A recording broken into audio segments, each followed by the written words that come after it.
I just left a big department head meeting, and they're all talking about dropping you off the label. So whatever you turn in next needs to be great. And that was I'll Be. We played it, and the response was crazy, and I was like, all right, there's a chance here. But that was not how it was received at radio. Oh. And this is the dirty secret, and I think by now surely the statute of limitations has run out. The following is a production of Dirty Mo Media. All right, so it's going to be pretty exciting to talk to our next guest, Edwin McCain. Edwin is an old friend and has, certainly been a NASCAR fan, but also a friend of a lot of people in the industry for decades.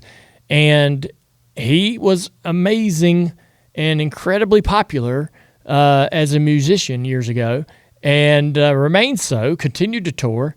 He also had some tough moments in his life with alcohol and so forth, and we may talk about that. We'll see how far into the conversation he wants to go there.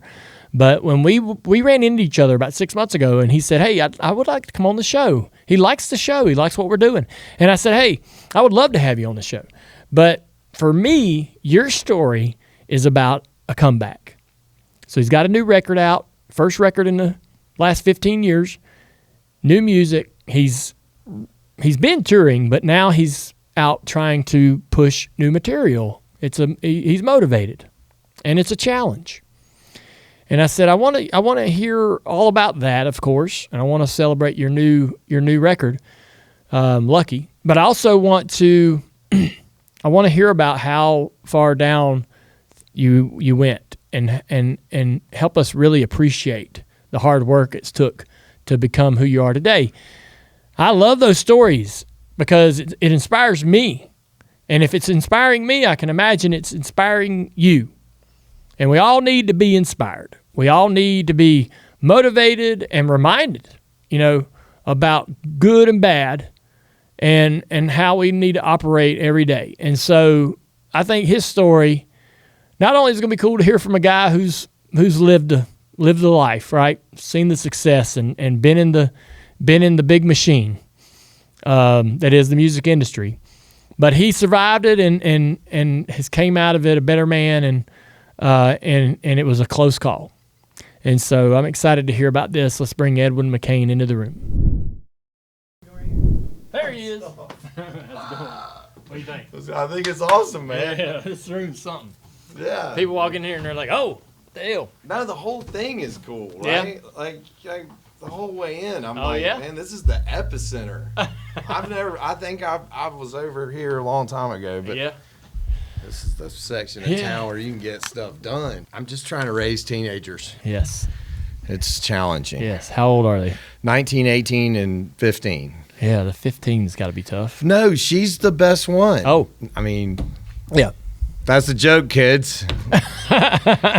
No, she's no. I mean, I don't know how it was for you, but I was unsupervised as a child, and we just figured it out on our own. We lit ourselves on fire and made jumps and ramps, and we learned about gravity the hard way. And our kids had a completely different experience. So I can't wait to talk to you about that. You've been a friend of the NASCAR community. We were talking about that out in the thing, yeah. Right, and so how did that get started? How did you get introduced? Michael Waltrip. Right. And how he came to a show? No. So this got, it was kind of all the things were happening, and hey, you got hired to play this private event at somebody's house, and it's a famous NASCAR driver. And they said, and I was like, who? And they said, Michael Waltrip. And then I'm so ADD. I immediately forgot it was Michael, and I was telling everybody Daryl. Yeah. And then they literally flew a helicopter to Greenville and picked me up and took me to play this gig. And I was like, what are they have helicopters in this sport? Like everybody's like, I was like, okay. And so I literally just got plopped down in the middle of NASCAR, and admittedly, I didn't know a thing about it. And everybody was awesome, and we all had the greatest time. And then the next thing you know, I was playing gigs for the Frances. And I don't even know if I even told you this, but Brian France used to just call me and go, "Where are you?" I'm like, "I'm at home." "Go to the airport." "Okay." And I'd go to the airport, and the jet would show up, and I'd get in it, and they'd go, I go, "Where are we going?" "Well, to the Turks and Caicos, and we're gonna put you on a little boat and carry you out to the yachts, and you're gonna sit on the back and play for your dad, Mr. Damn. Penske, the Frances, and a bunch of other people." And I played for 45 minutes, and they put me back on the little boat, and they put me back in the plane. Oh, no. Well, no, I think that was kind of part of the reason why I was in a lot of the NASCAR stuff, because I wasn't in everybody's grill. Yeah. You know what I mean? Yeah. Because, Damn Turks and Caicos. Yeah, well, no, but I was, at the time I was running and gunning. So, Yeah. But I think part of that is how it is. Yeah. There's, you need time with your group of friends. And as much as I feel like I could probably be friends with anybody, I also understand that, you made a plan to be with your friends, and, I hear you. That's pretty badass, though. Yeah, it was amazing. Yeah. I mean, it was amazing. That was right in the middle of all of the hype and the fame, and your whole life just exploded. Yeah. I want to get to that. So first off, all right. So you mentioned it, Greenville, South Carolina. You were born there. Born, put up for adoption, was in an orphanage until 5 months, and then adopted. What do you know about all that? That's all I know. Still today. I still today. And what's funny about that is my dad, all the information is in a lockbox in his closet, and I've had access to it my whole life, and I've never opened it up and looked at it at all. All right. That's heavy. I don't think so. The way I always thought about it is, whoever my birth mother is made a heroic decision for a teenager to put me up. Do you know how old she was? Yeah, she was a teenager. Okay. And to put me up for adoption. And the only reason I would want to know any of the information is out of curiosity. Sure. And I don't think curiosity is a good enough reason to go flip all that upside Have down. you been asked about that a bunch? Not really. From your family, or nobody pings you on that? Not really. I mean, I know I have an adopted son. This is absolutely the kind of shit we talk about on this show. I know, and I know. I love yours. I'm a fan of your podcast, and I was like, I'm going to be one of those guys that goes, "I'm going to be on your podcast," because I love the conversations that you're having. Because I feel like this is the premium. Everybody's finally coming around to authenticity is most important. Yeah. And the exchanges are most important. Like, we've done the marketing.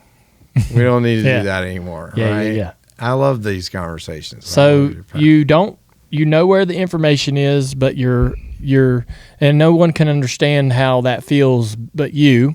And so I won't try, but I would imagine that at some point in my life, I would want to just know the truth. Yeah, I mean, I know enough. I know enough of the truth to know you know enough. No, yeah, to also employ the acceptance. Would that knowledge change something? Not for me now. Yeah. But I will say this, and over the years, it's weird how adopted people kind of end up knowing each other. And so I've met so many people over the years that are adopted that have gone down that road. And it wasn't. And it almost never works out. Yeah. Man. Because there's too much expectation placed on flawed human beings. Yeah. That's a hard thing. It's kind of like don't meet your heroes, right? Sure. Right. That's a hard thing to put on people. For sure. Yeah.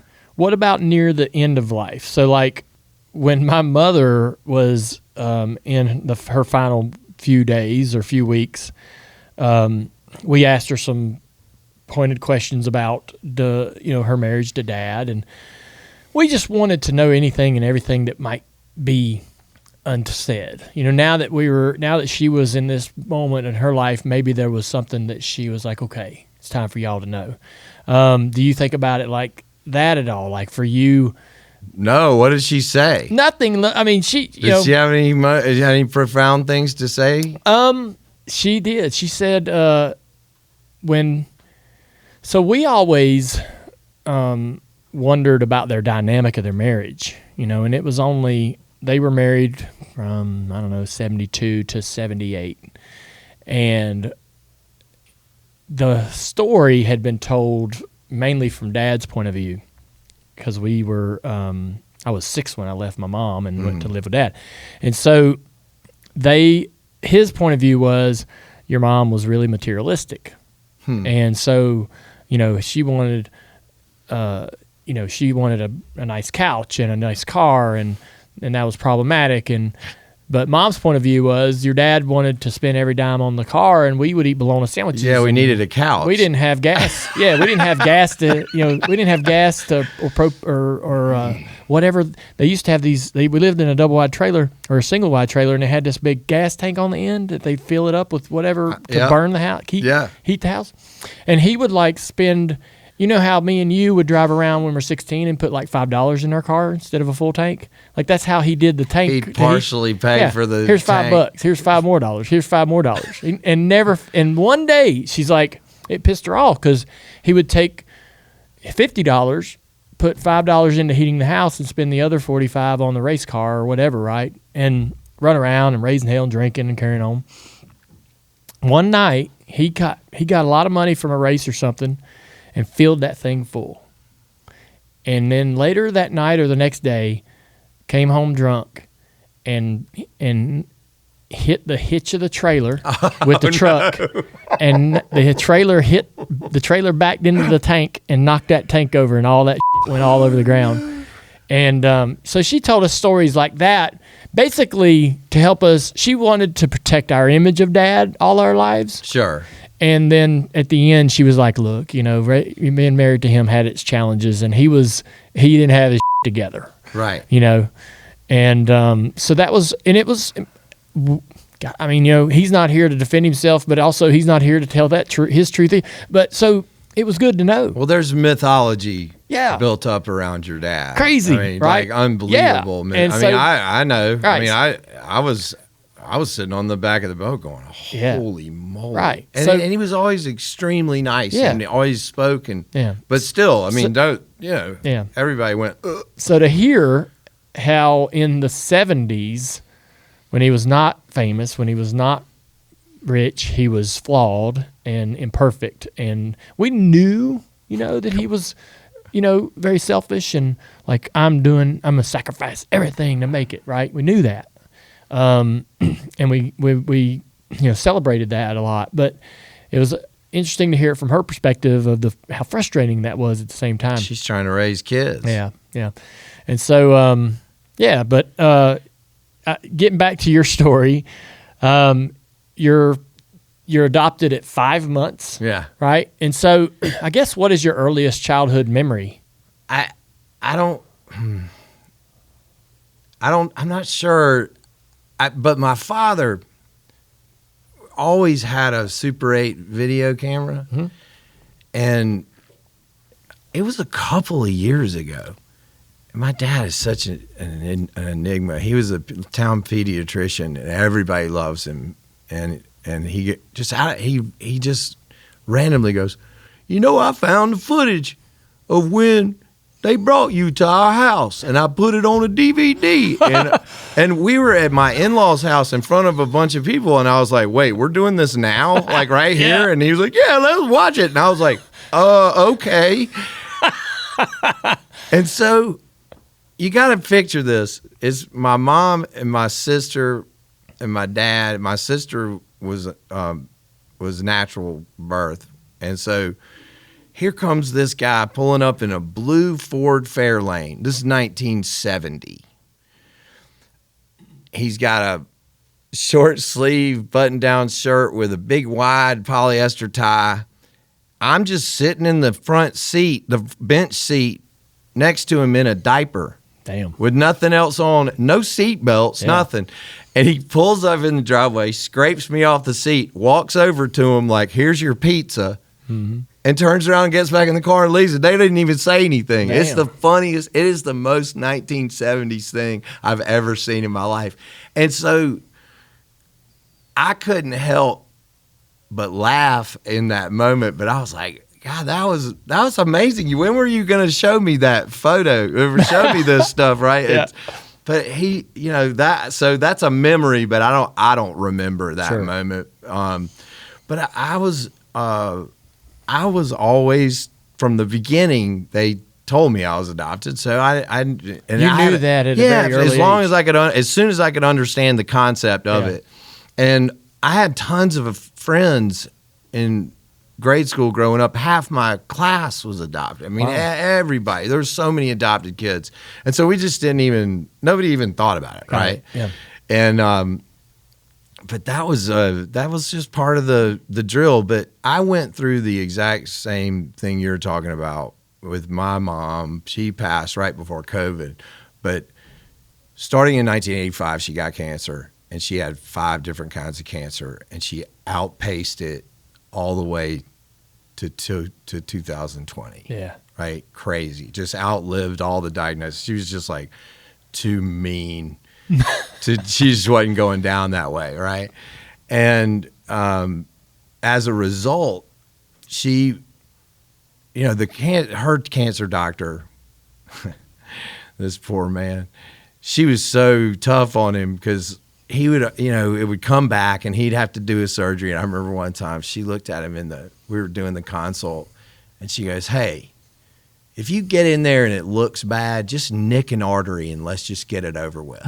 And he looks at me like, "What?" And I go, "Just do what the lady says," because we're all terrified of her. But because she was like that, when he would diagnose new people with cancer, he would have them call her, and she would give them the Arlie Ermy speech, like, you just got to get mean. We got to fight this. Yeah. No time for this other stuff. We're gonna and so as a result, she was kind of a hero in the cancer community around Greenville, and everybody loves her. And she was real quirky and funny. And you ever see Steel Magnolias? Miss Weezer?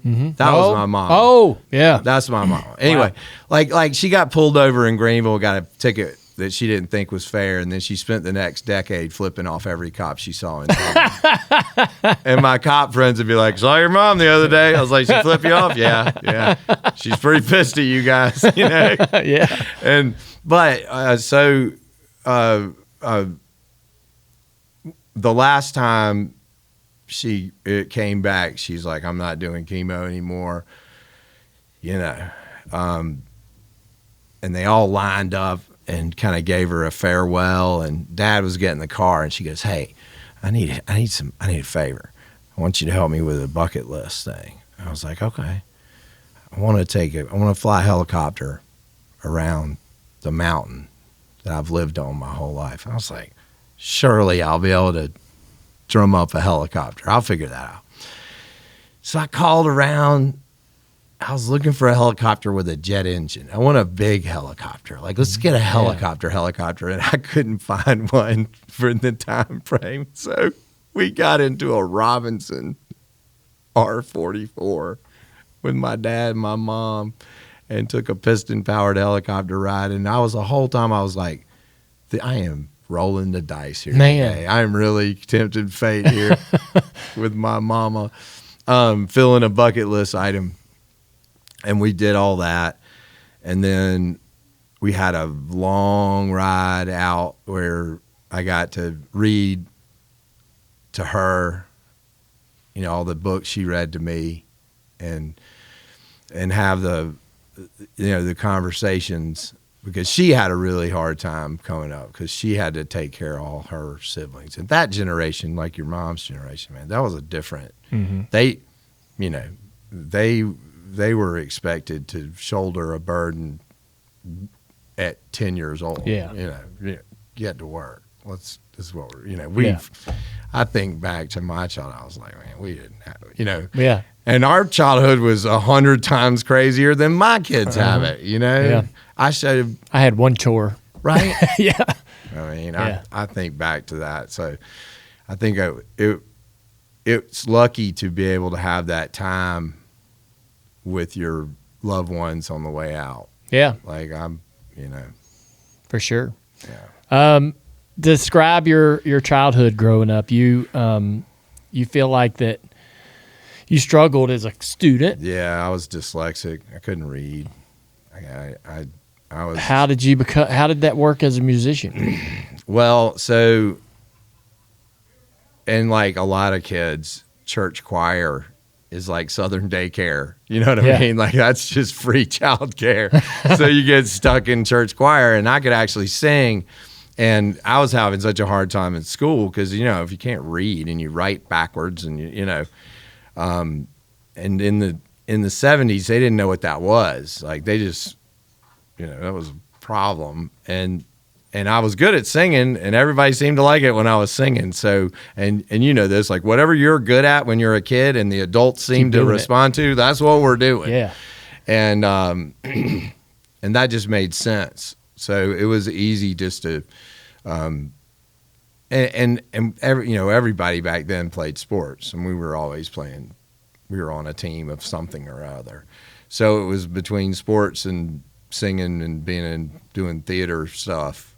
Theater. Yeah, doing little children's theater stuff. That was full on. That was the direction. But I went on. And I started playing in high school or in bands in middle school. And what would happen is normally I could play the fall sports, like I could play football, but then I'd be on academic probation in the spring. By the time spring rolled around, I was in trouble. And so I would just be in my band playing gigs, and we would rent the National Guard Armory, which is this big building on the Air Force Base, and then I would go get staging and PA and lights from this place called Gordon Light and Sound, and all the guys from Jackal worked there. Oh no! And you had to run the gauntlet to go in there because they were like the hair metal guys, and I was like this 15-year-old kid coming in, and they would give me a bunch of crap, and and we'd set up a big show out there and charge kids, $3, and we'd have kegs and and kids from. How old were you around this time? 15, 16, Jeez. and we have kids from 5 high schools there. Yeah.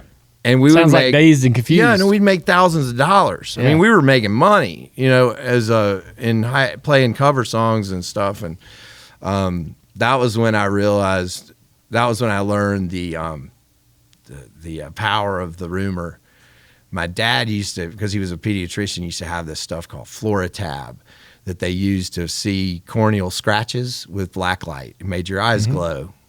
And so I would steal these strips from his office, and then I'd drip it in my eyes and then go on stage with black lights, and it made you look kind of weird. And because we weren't very good musically, so you had to do something, right? Anything to make it weird. But the funny thing was I was in the bathroom, the public bathroom at the Armory, putting these strips in my eyes.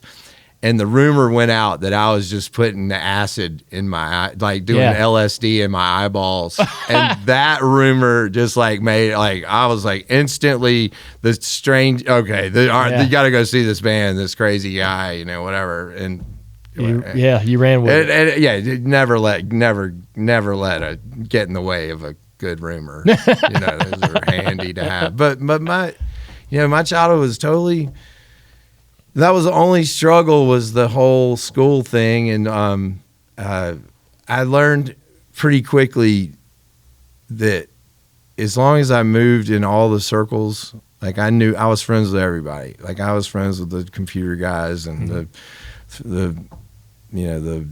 jocks and the skater kids. And then, and as long as I could move in all the circles, I was cool, man. There was some cover. Yeah. And my father was, terrified that I was going to be a musician. He made me promise I wasn't going to do it. When I left home, he woke me up the morning I left, and he's like, I had this terrible dream that you were riding around the country with long hair playing music for a living. Promise me you're never going to do that. And I was like, uh-oh.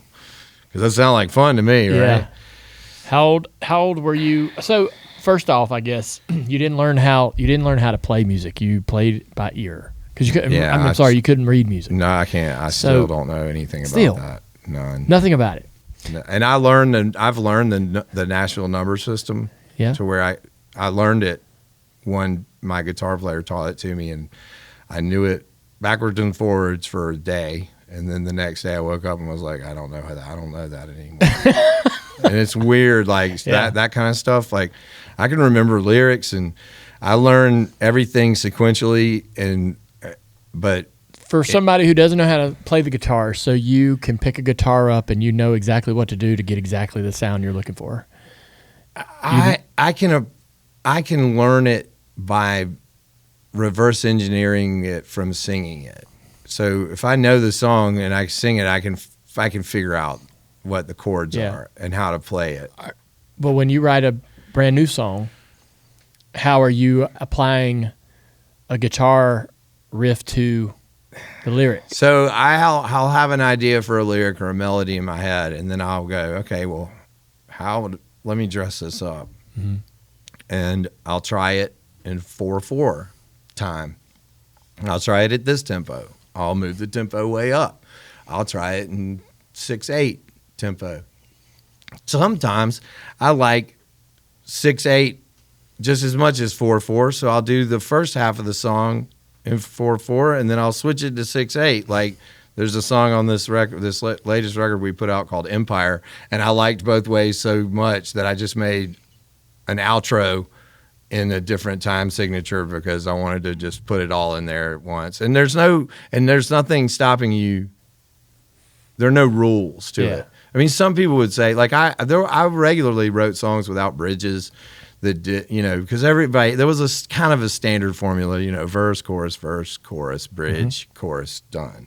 And if that doesn't really serve the idea that you're putting out, then why do that? So I regularly just wrote linear songs that were, straight through. And it works in your favor when you have a lot of people who are fans that are sort of novice guitar players, because if you write simple songs, they can learn and play along, right?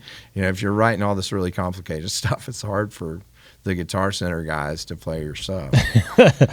What was your musical influences when you were young? So all my friends listened to classic rock, and I grew up in Greenville, and I'm sure it was similar. There's the classic rock station, and all they do is play Allman Brothers, Skinner, Doors, and I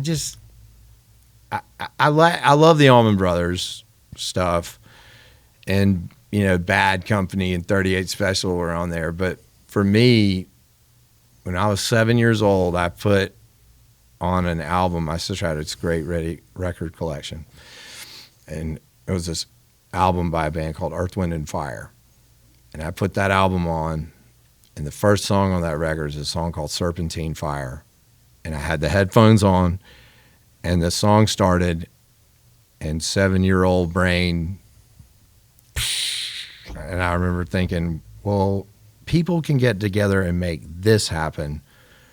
I have to be a part of this. Mm-hmm. Somehow I got to figure out how to be a part of this. And my mom she used to tell this story. She used to make fun of me. She says she came home and I was like 7 or 8 and I was listening to Earth, Wind and Fire. I was kind of sad. And she goes, "What's wrong with you?" I was like, I had just pieced it together. I was like, I'm never going to be able to be in Earth, Wind and Fire because I'm not black. And I was so sad. I just realized, like, wait a minute, what's missing here? And but that band had such a positive message, and they were worldwide. Oh yeah, there was a worldwide movement, and it was a positive, inclusive message, and it was foundational for me. But then I went from there, and I was always listening to Luther Vandross, Marvin Gaye. I used to make my parents drop me off to see Gap Band, Zapp, and Roger. And I had to be the only 10-year-old white kid at some of these gigs, just like freaking out at this. This music was so great. And so that was the first part of the musical journey. And then Van Halen showed up, right? and Van Halen, David Lee Roth, like right around 9 or 10. They were that was the mightiest band, and those records were perfect for that era. And, what I remember about that particular part was they were insanely popular. Maybe in like 83 to 85, the most popular rock band, but they hadn't had a number one till Jump. You remember like Hot for Teacher and all those songs never got the due. And then all of a sudden Jump was the one that got them the number one. And honestly, I was a little salty about that because I think everybody it was a freaking keyboard song. Yeah, everybody. Yes. But I think one of the things about Van Halen that everybody gravitated towards is because it was the first time then that one of our heroes was considered a virtuoso. Like, your parents always make you watch like whatever Lawrence Welk, and it'd be so and so the greatest clarinet player of the world. It was like, this is real music, kids. And or you check Perlman, the violinist, and it was always that, their generation had the virtuosos, and now all of a sudden we had Eddie Van Halen, and I would make my father. I remember one time I sat him down, I was going to convince him of the greatness, and there was a track on one of the Van Halen records, I think it was on Diver Down, it was called Spanish Fly, and Eddie plays like a classical guitar, and I thought my dad will be able to stomach classical guitar, right? Because it's this mild sounding, because he's not going to listen to all the, but I made him sit down and listen to this one song to sort of convince him of Eddie Van Halen's validity of being a virtuoso. And he, I just remember his face. He wanted to try to like Van Halen, but he just couldn't. and I remembered that moment when my son was trying to make me listen to Drake. And I was like, oh my God, this is the moment. I know it. I want to like this, but I'm just not gonna. I know it. I finally got to that point too where I finally reached this point to where I just don't like I don't like today's music. And we kind of started, I don't know, about 5 years ago. But I was really good at liking anything relatively new up to a point, and then it just stopped happening. And like I don't get it. Like the sound that I'm hearing. I think we crossed. You get to a point, you cross the line, and this world isn't really for us anymore. Right? Yeah. Yeah, it's for them. Yeah, and I quit. I just quit trying to. I'm like, all right, you know what? That's like that's for you. Country music still has the standard. Country music is still in its lane, but what I've always, and we're getting in the weeds, but what I always found, I guess what I found interesting is like, so alternative music comes around in the 90s, right? And I just was obsessed. I couldn't believe it. It was amazing. Dude, 9 Inch Nails? I mean, I changed everything about my life, right? And the way I dressed, the way I thought, and then it just went away.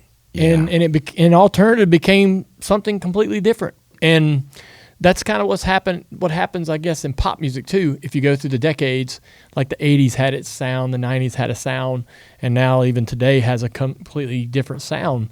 And I'm just not into the sound that's happening today. It may come back. It may come back to me, but I have a theory about why. Because we've gotten so good at editing that they've edited the soul out of everything. Like, because it sounds way produced. Yeah, it's so. Yeah. They've tried to make everything so perfect that there's nothing interesting about it. There's no cliff, there's no ledge, And this is what I was saying about y'all when I was I was always doing the NASCAR stuff, and everybody's like, "What's the story?" I had friends that weren't, around. They're like, "What's the deal with NASCAR?" I'm like, "Dude, you realize that these are the last gladiators on Earth. Like you realize what's happening at these races, right? Yeah. Like this is it's compelling because of that, right? Yeah. Because there's a high percentage chance of danger for everybody, and yet everybody's still focused and willing to do it. And I think there was a period of music, and especially in the alternative, and I loved Southern California punk music for that reason too, because it didn't have anything to do with money. They weren't pushing an agenda. They were just telling their truth loudly with no, everybody can get, they're going to say what they're going to say, and whatever's going to happen is going to happen. And everybody was like, it was a compelling moment. And music used to be like that. Mm-hmm. And here's the thing. I mean, Johnny Cash used to be like that. I mean, there was Townes Van Zandt was saying things through music that made people uncomfortable, and that's the point. And now it sounds perfect. Yeah. The time is perfect. Everybody looks good. It's, there's no, nobody's pushing the edge a little, I think I listen to pop punk and punk rock, and I'm 50 years old, and I listen to music that 28 and 25-year-old kids are playing, right? I call them kids. And I like the sound of it because it reminds me of, it's the only thing out there that's even remotely close to what I remember in the 90s is alternative music. And who are your favorite alternative bands in the 90s? In the 90s? Oh, man. I mean, obviously, I remember the very moment when I first heard Nevermind. The very first. A buddy of mine, I've told this story a couple times, but I was me and a friend were getting ready to go run around in the streets with our car and just go to the mall or something and be idiots. And we were walking out of his house, and the music video came on, and he goes, "Hey, stop. Have you heard this?" I was like, "No, I ain't heard it." He's like, "You want to hear it? We're going to stand." And we stood at the doorway of his house and watched that music video, and then we were going to leave. And I was like, holy yeah, this is amazing. Yeah. There's nothing like this. Yeah. And then we left. And hair metal died that day. Yeah. Yeah. And I was like, obviously that was right in my wheelhouse. Yeah.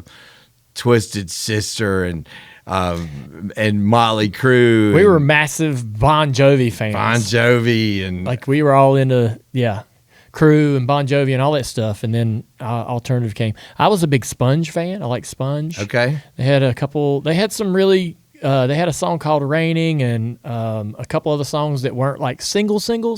So I liked Space Hog. Space Hog was good. Yeah. That was a little. That was on the popular edge. Poppier, yeah. I kind of like I love the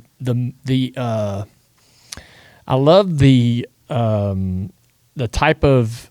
I love that soft, loud, quiet, loud method, right? That Kurt Cobain used in all his songs. It was like Smashing Pumpkins. I learned how to play the drums to Smashing Pumpkins. Yeah, dude. They made such good records. Yeah, he used to jam me. I had another buddy of mine that was trying to learn how to play a guitar, and me and him would get in my double wide trailer and just make noise trying to play Smashing Pumpkins. And you never tried to convince your dad to listen to Smashing Pumpkins, did you? No. My mom went through a midlife crisis, and I made her a few CDs that she liked. She bought a yellow Corvette, and she was like, it was right around that time, mid-90s. She was like, make me a mixtape. I want all that stuff. Smashing Pumpkins, Stone Temple Pilots, and all that stuff. And I was like, you got it. Now, was her Corvette standard? Was it? I think it's regular. She was a fireman in Virginia, Norfolk, Virginia, so it was kind of a regular Corvette. But she kind of dug it. Dad listened to country, but he also listened to Black Velvet. Who was that girl that sang that song? Hang on. If you give me 2 seconds, I'll think of her He loved name. that song. Alana Miles? Yes. They actually played that during the video of he won the championship. Banquet happens. They play a video before he gets on stage and has his speech, and they played that song. He loved that song. And he loved Delbert McClinton. Yeah. Him and Delbert were pals. Yeah.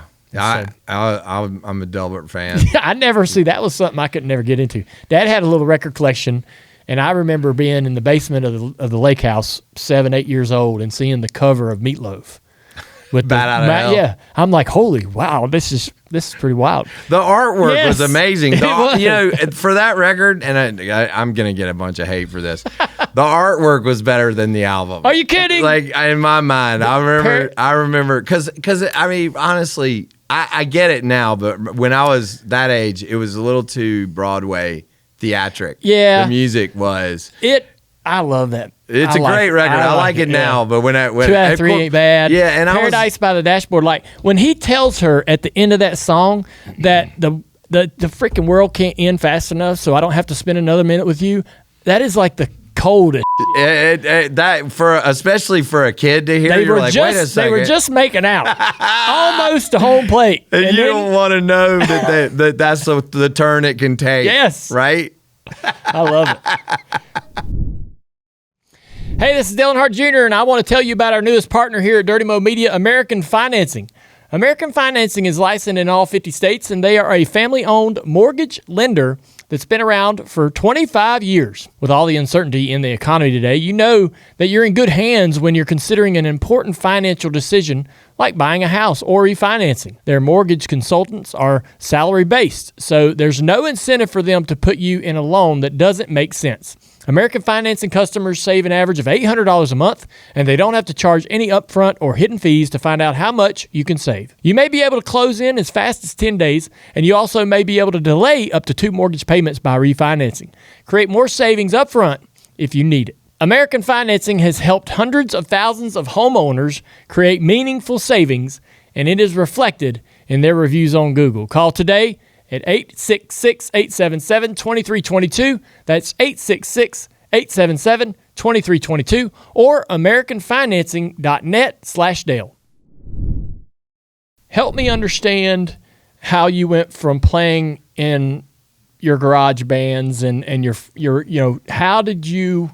where did you think you first got noticed, your talent? So this is all the real truth to it all. Malcolm Gladwell wrote this book called Outliers that sort of puts a spotlight on the importance of timing. And so we had really good timing. But I was in Charleston. I got kicked out of the University of South Carolina after one semester. I refused to go to this class called University 101 because it was like this stupid class that they used to give football players an A. Mm-hmm. And it was like, here's where the infirmary is. And it was stupid. I was like, I'm not going to that class. And that cost you your college career. And it turns out that was a mandatory class. And I was just too stupid to know that. And I got kicked out. And so anyway, I ended up in Coastal Carolina, and I had to get a good grade point average. So I enrolled in a guitar class. I was like, all right, well, I'll pad up this semester with a guitar class. That'll be easy. And turns out the guitar teacher, the guitar professor, was this guy named Tom Yoder. And he was a hair metal guy. I thought we were going to have some crusty like classical music professor, but he was a hair metal like shredder guy and really knowledgeable about music. And part of the class was you had to play songs in front of the class. You had to learn and play songs. And so I learned a couple of Jimi Hendrix songs and played. And obviously I didn't play them like that. I was playing acoustic guitar, and I was, just doing it your way, my way. Mm-hmm. And he pulled me aside and said, listen, I know what I'm talking about. I've been doing this a long time. I've been in 100 bands all up and down the East Coast. You have to go out and play. You have to go out and get gigs and play. And I was like, what are you talking about, man? I don't know enough songs to be able to go out and play. So it doesn't matter. Start learning songs and go out and play. And he was the one that started pushing me to do it. And back then, no internet, there's none of that. So you had to go to a music store and buy songbooks of songs to play. And back then, it wasn't like there was a songbook to teach you how to play Jane's Addiction. You just had to learn that, right? Yeah. So I went and got some songbooks and very quickly realized, like, I'm never going to be able to play the Wreck of the Edmund Fitzgerald because there's 30 chord changes in this, and I don't know the chords. Yeah. So I'm going to go and learn the songs I like. And I was listening to, a bunch of Hendrix, Jane's Addiction, just all that stuff. And I started learning songs, and then some the older R&B stuff. I could kind of piece it together, and so I started doing that. Got to Charleston, was not doing well. I hated college, and so and I was out partying, and I crashed a friend of mine's car. Jesus, I owed like $4,000 on the repairs. So I started cooking pizzas and busking. Throw a guitar case out on the street, open it up, stand out there in the market, and just play. I'm just trying to pay this money back, right? The restaurant I was in front of the manager comes out there one day and goes, "Hey, man, if I paid you $75 and fed you, could you play here 3 nights a week?" On the sidewalk or indoors? At the restaurant, on the deck at the restaurant. I dropped out of college the next day. I was like, I'm rich. And so I didn't have a lot of songs. I had like 20 songs, but 20 songs was exactly the amount of time people would be sitting on the deck, and then the turnover would happen, and I just play my songs again. And you know what I mean? Yeah. I just repeat the thing. And it was a perfect place for me to start putting in my 10,000 hours. And what is that supposed to mean? So 10,000. So in Malcolm Gladwell's book, his assertion is that to be an expert in any field requires you to put in 10,000 hours of just grinding to learn the craft. It doesn't matter what it is. And at 10,000 hours is when you get the bump up to the next plateau, right? And you can apply that to any. And so, I was just getting my 10,000 hours in on the job. And I moved to Hilton Head Island. There was a guy named Shannon Tanner that I looked up to, and he helped me get some gigs on Hilton Head. And as soon as I landed in Hilton Head and figured out I could play, I figured out if I did it right, I could play 10 shows a week. I would do 3 on Saturdays, because Saturdays the Tiki Hut would let me play 12 to 4. Sneakers would let me play 6:30 to 10:30. And then Daddy Zach's would let me play 11 to 2 a.m. And every gig was paying me $200 in cash, and I was 18. And I was like, this is the greatest. I mean, I'm a genius. Yeah. Like, this is amazing. And so I was sitting there just putting in the time, and the crowds at my shows got bigger and bigger and bigger. And Hootie and the Blowfish started coming down to play the rock club in town.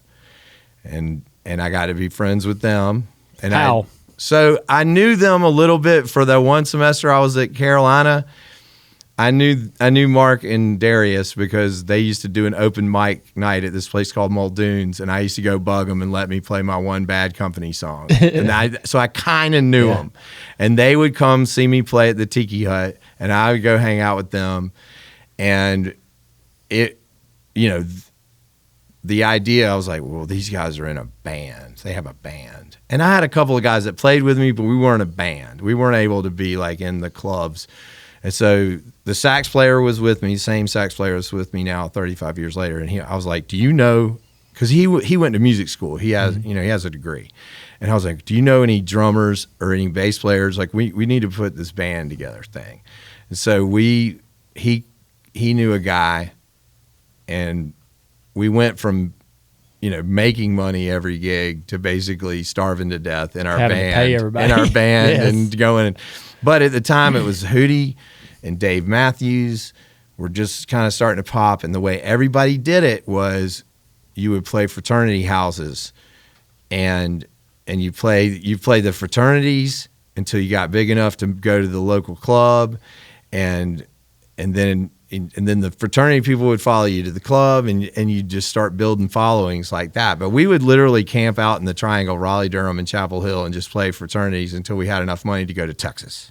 And we'd run out of money, we'd come back to the Triangle and do it all over again. And that's what everybody did. Did you know when you were doing it that was the method? Did you know what you were doing? Yeah, no, we You knew. had to Well, plan? we knew we had to. So everybody kind of went the same thing. There was a company called, I think it was East Coast Entertainment or something, and their specialty was booking college shows, and everybody worked with them, and we all knew that if you could get into the college circuit, then you could cross it over, and everybody kind of followed that method. And Dave Matthews was on the tip of the spear, and Hootie was right behind him, and we were playing with the Aquarium Rescue Unit and Colonel Bruce Hampton, and there was a band called Egypt that was big, another band called All Good Music Company, and the Grapes, and we just it was this, we were all like Johnny Quest, Dylan Fentz, I'm gonna forget some of them, but we were all really good friends with each other, and everybody helped each other out. We weren't competitive. Like Driving and Crying, all the bands. So if somebody got into a wreck and their van was wrecked, somebody else would loan a van or loan equipment. So it was really, everybody was trying to help each other, because as far as the music industry, no one paid any attention to Southern bands. They just didn't. It just wasn't a thing. All the bands came from LA or New York. And as this started to grow, and Dave Matthews and Hootie started to grow in popularity, I think Dave sold 10,000 records of his independent release, and RCA Records showed up, and then Atlantic showed up to sign Hootie, and mind you, there was a weekend at W&L University where it was Dave Matthews at SAE, Hootie at KA, we were at Pi Phi, and the Grapes were at another fraternity house, all on one weekend, and a month later, everybody had record deals, and it was going to the moon. It was crazy. I mean, it was the height of the music industry, and we were still playing club gigs. I remember we were coming back from Nantucket on the ferry, listening to the radio, and the DJ said, "This is Hootie and the Blowfish," and their song, and "Hold My Hand" came on, and I was like, it's happened. We're here. And the Hootie guys, when they signed their deal with Atlantic, every record label wanted them so bad. And they were so nice to me. They literally told Atlantic, "We'll sign your deal, but you need to give our friend a deal too." Really? And they were like, "Yeah, sure, fine. Bring the big head kid." That was it. Yeah. And I mean, who does that? Well, how much original material did you have? Well, by then I had made a CD on my own, and I had enough music for a record anyway, and it was one of those things where if you really wanted to get them to believe in you, you had to have an independent release and be selling it at your shows, because that was their way. Because it's not hard for a multinational corporation to go, well, if Dave Matthews can sell 10,000 CDs out of his van, we could probably sell 10 million. Yeah. So, and they all showed up, and that was the timing part of it. It was right at the tail end of grunge. Everybody was sort of tired of feeling bad about themselves. You know what I mean? And all of a sudden, here's Hootie and the Blowfish, and now, and it's like I was like, look, they're fun, and they play golf, and everybody loves them, and everybody was. I mean, that and that summer tour, the '95 summer tour, was insane. It was a phenomenon. That record sold like 25 million copies of it. I mean, it was crazy. Yeah. And I mean, we went out last summer, and I had forgotten that 20,000 people are going to show up and sing every single word to every single song on that record. Yeah. And they did. And here we are this many years later, and they all showed back up and sang all those songs. And it was a cultural shift occurred when Dave and Hootie showed up, because Hootie was everybody's feel-good friend, and Dave Matthews created a new genre. Like, he combined genres and made which is hard to say. Like, to actually do something as innovative as Dave did at the time that he did it, because he combined poetry and jazz, and then, you know, some of the baddest musicians on the planet to play complicated arrangements, because his music is not that accessible. Like, the Guitar Center guys aren't playing Dave Matthews. Yeah. And it, you know, it was just like this crazy moment where you had those two. They were like the icebreaker. They cleared the way for everybody. Yeah. And we were just riding in the wake. So you get a record deal. You have enough original material on your own. Is there like an immediate moment of, oh, you know, now I got to get to work and start building whatever this is, my opportunity here, right? Yeah. And and everybody had been so successful. Like, we're literally just watching our friends blow up. And I was just like, well, I guess, you know, it's my turn next, right? And I laugh about this because 55-year-old me would not really be friends with 25-year-old me, because 25-year-old me was kind of a dumb you know what I mean? Like, yeah. I didn't know to put the work in. I should have put more work in the beginning, because I was like, well, we have producers now, and it's their job to make the record great and to make all the cool decisions that are going to make this record sound great. And I'm going to go out in LA and go to the strip club and party, and, you know, I'll show up and do my parts, but that's their job. They're getting paid a lot of money to do this. Why do I have to sit there and labor over a tambourine part? Yeah. You know, like, or sit there and have an opinion about shakers. I mean, I have a bunch of really good, talented guys in the band. They can just play their instruments, and I'll be back when the record's done. You know, I mean, that was kind of the way I thought about it. And it was stupid, because I didn't understand, and you know this, there has to be a lead dog that has the vision and directs things to where they're going to go, because otherwise you just end up with C- all the time. Yeah. So if you're the lead dog and you are absolutely driving the direction, and you have to make those calls, it's A or F. You know, and when it's A, you share it with everybody, and when it's F, you own it. but that's the way it needs to be in those types of businesses where there's a lot at stake. Yeah. You can't just go, everybody, just do whatever you're going to do. I'm going to be over here. I'll be across the street at the strip club too. Just call me when I need to come back. Yeah. That was a stupid way of doing things. And as a result, our first record only sold like 250,000 copies. And at that time, that was a terrible failure. Mm-hmm. Like, everybody was selling 5 million, and we sold 250. And my head was on the chopping block right away. And I was on a little subsidiary of Atlantic called Lava that was run by Jason Flom. And Jason and we're friends to this day. We worked together on the Innocence Project stuff. He's a fantastic human being.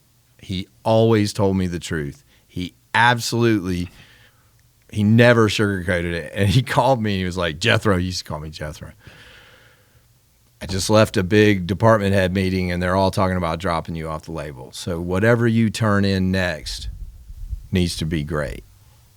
And that was I'll Be. How did you find that song? I didn't. It was an amalgam of some things that I had said. I used to have this girlfriend that I just knew was kind of out of my league, and I used to always say, you know, I'm always going to be your biggest fan. Yeah. And then I overheard this drunk guy fumbled the words. He meant to say, I'll be your shoulder to cry on, and he fumbled it and said crying shoulder. And I wrote it on a napkin, and I had it in a bag of mine. And when Flom said, you know, we're going to drop you, I started immediately pulling out all these fragments and putting them on the table, and under pressure wrote the song that saved it. Yeah. You know, pulled me out of the nosedive, like half-court hook shot at the buzzer, and and it's an anomaly. That song just keeps going, and we're almost 30 years in, and it just keeps going and going and going. It's astonishing. Yeah. And I'd love to tell you that I knew that, but nobody knows. When you wrote it, you didn't know. I got emotional. So the songs that are, in my experience, the songs that have the most juice in my world I'm emotional when I write them. I get a little snotty nosed, and usually they have some. They're rooted in some kind of truth or something that I've learned. And at the time, I was living in this little apartment in Atlanta. It was a futon. I had a futon. In Atlanta. Yeah, I was behind. It was this apartment that was behind Benihana's off of Peachtree. And I had a futon, a green futon, and a Sony TV on a stand, and that was it. And I was not in a good place, and I was because I could feel it slipping away, right? And I was not sober. I wasn't mentally healthy. I was really not in a good place. So that line, I'll be better when I'm older, was sort of like, God, I hope I can be better. Yeah. Because it wasn't looking really good. When you moment. Listen to that song, you put it in the total context of love and a conversation to another female about what, how badly you want this to work, and you don't ever think about what your personal struggle would have been, or you won't even plug that into the meaning of the song at all. And for me, it was just a Hail Mary prayer, that I can get out of this. Do you remember the first person that you might have showed that project to, and they were like, dude, what the hell? Where has this been? Do you remember that moment? I remember, and I know exactly. So I did a demo of it, and I played it for Ed Roland from Collective Soul, because he's such a good producer too. Yeah. Like, Ed's a great musician, but he's a really good producer. And I was like, if I can get Ed Roland from Collective Soul to produce this song, it'll really make it great. And so I played it for him, and he was like, he was mad because he was like, I wish I'd written this song.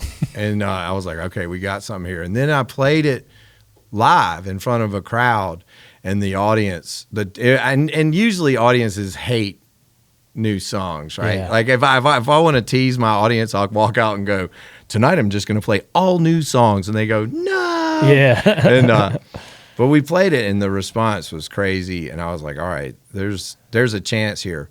But that was not how it was received at radio. Oh. And this is the dirty secret, and I think by now surely the statute of limitations has run out. Atlantic did not really want anything to do with me, but Flom got them to put the song on 3 stations: Birmingham, Hattiesburg, Mississippi, and maybe Huntsville, Alabama. And we knew, so if a record company's really going to roll a song out, they roll it out nationwide. They throw $750,000 at promotion. It's a real thing. This is what they would call a test, but this just kind of yeah. So I called my manager, who was a college friend of mine at the time, and he and I had been shucking and jiving this whole thing together. And I called him. I was like, how much money do you have in your checking account? Because this is it. This is these 3 stations. This is it. And so we rounded up some bunch of friends of ours, and got them to go to these 3 towns, to where everywhere it was getting airplay, they would go to the record stores in town and go buy albums, and then change their clothes and go to buy albums. And then they would mail them to us, and then we would sell them again at our shows, and the UPC would count as 2. Ah. And so what that meant was everywhere we were getting airplay, we were showing sales. And they call that a spin to sale ratio. So if spins go up, sales go up. And if they can show that, Atlantic sees that little ratio, yep. They'll start to believe. And we had a 3-ring circus going on doing this. And Jason Flom called me up right in the middle of this.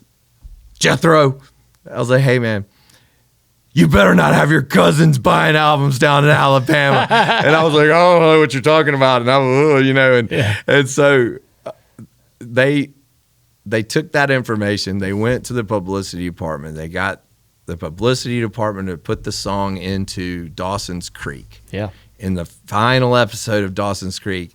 And the sales went from, 1,800 a week to 18,000. And off we went, right? So we had done a little bit of shuck and jive to get it off the ground, but then that's when it actually started to go. But that was almost a year later. Yeah. Because the song came out in 97, but it really didn't start blowing up until that Dawson's Creek thing in 98. And then things kind of went from there. But Jason and I were playing golf about 5 years ago and riding down the fairway, and I look over and I go, hey, man, I feel like I need to come clean about something. He goes, what? And I go, remember when you accused me of buying records from my cousins? He goes, I knew you did that. And I was like, sorry about that. I just always felt guilty about not telling you the truth about it, And we laughed about it. Oh, God. That song will be voted one of the greatest love songs of all time by VH1. It's got an incredible legacy. You mentioned how tough life was around that time. How did things change after that? Well, everything went haywire because when you get a chance to really get in the conversation and have the full weight of Time Warner and the machine working for you, it's crazy. And there's no time to spare. And so, I was up at 6 a.m. every day. You go to more radio, two different radio stations, then an in-store, and then you do a meet and greet, then you do sound check, and you do the show. You party your ass off till about 2 o'clock, 3 o'clock in the morning, get on the bus, start all over again the next day. So you're operating on about 4 hours of sleep, and we did that for 10 years. I mean, you remember what it was like when things really heated up, right? And I didn't know any better. And because of my background and growing up, like I couldn't say no to anybody for any reason ever, because I would die 1,000 deaths to say no to anything, because we had starved to death for so long. You couldn't say no to gigs. I mean, these gigs are paying like real money. Like no way you're saying no to that. Yeah. And you're not saying no to the record company, because if you say no to them, maybe they won't keep the juice turned on, right? So it was just like, what do we have to do? And I, it didn't take long for everything to get way out of balance. Yeah. And that's around what year was this? Well, from 98 to about 2005, 2006. So in 2001, I'd seen you and met you and knew who you were, and barely, but I knew Michael and you were great friends. 2001, I was at Daytona in July and won the race after my dad passed away at the first of the year. And I tell this story a lot, but Dale, the race is over. I'm standing in the bus lot. It feels like it must have been 1, 2 o'clock in the morning. Everybody's gone. And most all the drivers have left hours ago. And I look to my left, and Dale Jarrett's standing there drinking a beer. And I was like, holy shit, Dale Jarrett, what are you doing here? And he's like, I wouldn't miss this for the world. This is awesome. And it's just like 10 of us standing around drinking beer.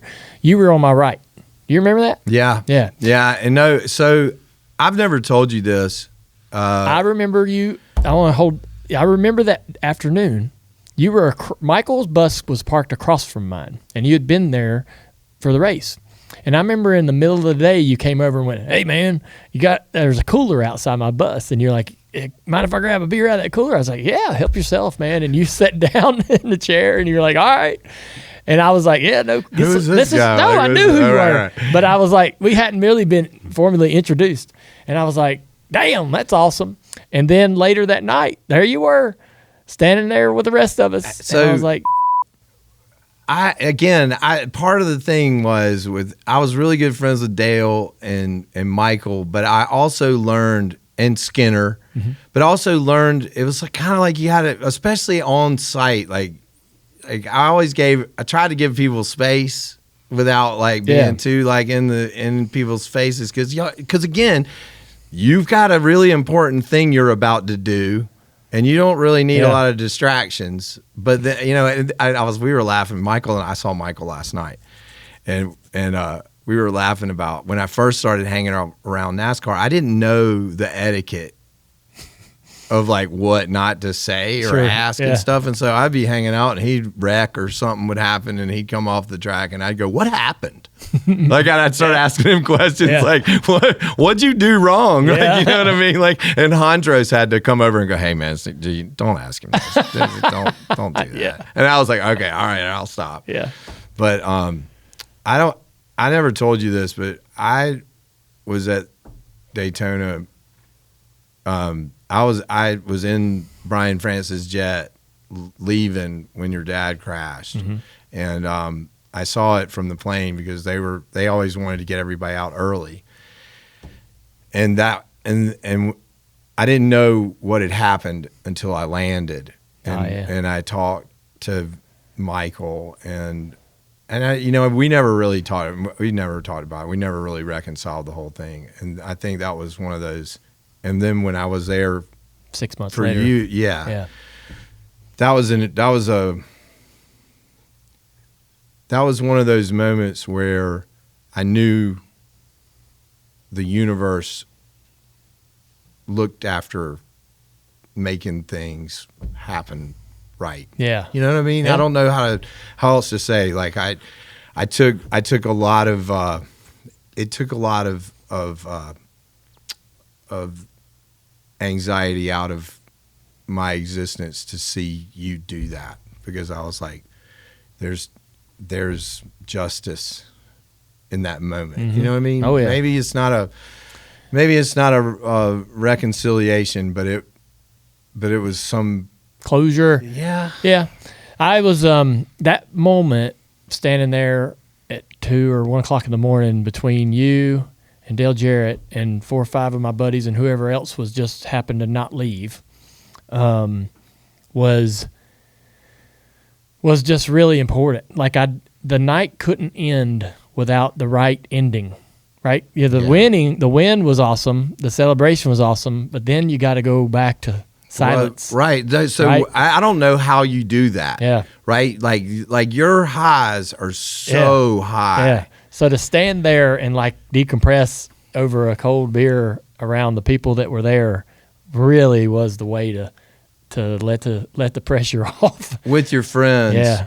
And that was the other thing too. I think you really are brothers in arms in that community. And I don't know if it's still like that now. Does that camaraderie exist? A little bit. Good. Yeah. I'm glad to hear that. Yep. Hey everybody, you want the latest Dale Jr. download apparel? Visit shop.dirtymomedia.com. We're always adding new stuff all the time, especially like when we say something silly on this show. We'll put it on a t-shirt. Again, check it out at shop.dirtymomedia.com. You talked about the success of the music, but you also talk about your bad habits. Yeah. How? I took it to the bad place. Was that a product of the business? Because like when you were a teenager, goofing around with your buddies, was it abnormal? I think it'd be easy for me to say that the business had something to do with what led me to catastrophic addiction, but I don't think that would be true. I did love all the Motley Crue videos, and when I was 14 and 15, I thought that would be really cool to ride around with my friends on Harleys and be rich and get wasted and But that's not. But a lot of people do that, and they don't go to the place I went to, and what I would say is, and after going to rehab and doing a whole autopsy of the entire situation, it was an inevitability based on my brain chemistry, based on some trauma, and based on my inability to create my own balance.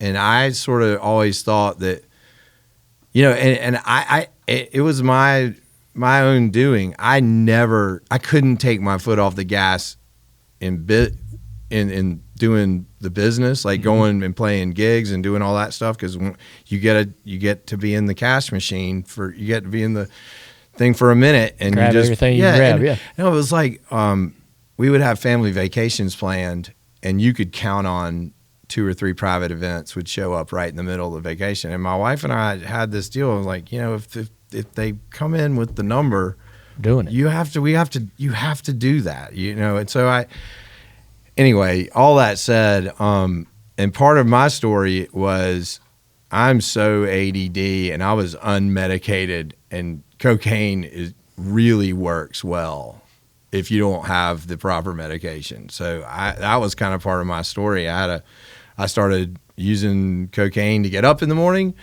to get, up and sharp and doing that. And then we were drinking like crazy people for a 2-hour stretch after the show. I never drank before shows. I was always pretty disciplined when it came to that.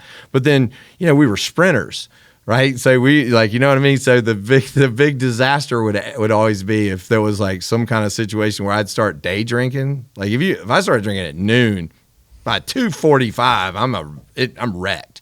And because I was a sprinter, I was like, and so I remember actually once again at a NASCAR race, we had, gone way off the deep end, and I ended up, I think it was in Atlanta. We had just showed up as spectators, and Dale Jarrett had gotten me tickets and stuff, and we all showed up in the infield, and I was a disaster. And I remember catching a look on Dale's face where he was disappointed in the shape I was in. And I instantly was like, man, I got a problem with this. I got to do something about this. And I tried, I did the thing. This is how bad an alcoholic I was.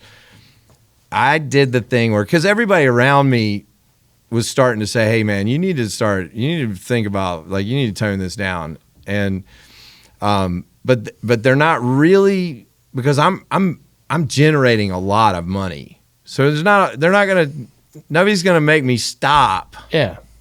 Because Somebody's gonna tell you what to do. Yeah, I'm still turning up. Yeah. I'm turning up. And so to get everybody off my back, I was like, all right, I tell you what, I'll quit drinking for a year just so you guys will know that I don't have a problem. Well, that's what real alcoholics do. So I white knuckled it for a year. And really? Then I got to the end of a year. You did a year? 100%. And I got to the end of a year, and I said, I tell you what, I'll throw an extra 6 months on it so I don't ever have to hear y'all talk about the way I drink. That is some like next level matrix alcoholism, to elbow yourself out space to really get to it the way you want to. And so when that next 6 months got to the end, I literally went totally ballistic, and it did not take 6 months for me to be suicidal, like so bad off that I had to make the choice between living or dying. And that is such a common storyline. Like, I thought I was so unique, I did. I mean, I really did. And I got to rehab, and I had this terrible secret that I had, planned on committing suicide. And I mustered the courage to tell this group I was in the next morning. I was like, I need to come clean about this whole plan I had. And I told them my dramatic plan about killing myself. And this guy sitting next to me goes, yeah, welcome to the club. And everybody in the room was like, yeah, that's where it goes. That's how this ends. And I was like, wait, everybody? And they're like, no, welcome to rehab, you know? And I was like, oh. And that began the journey of getting rid of the ego and learning about acceptance and balance and being able to say no and owning your and making the amends that you have to make and all of the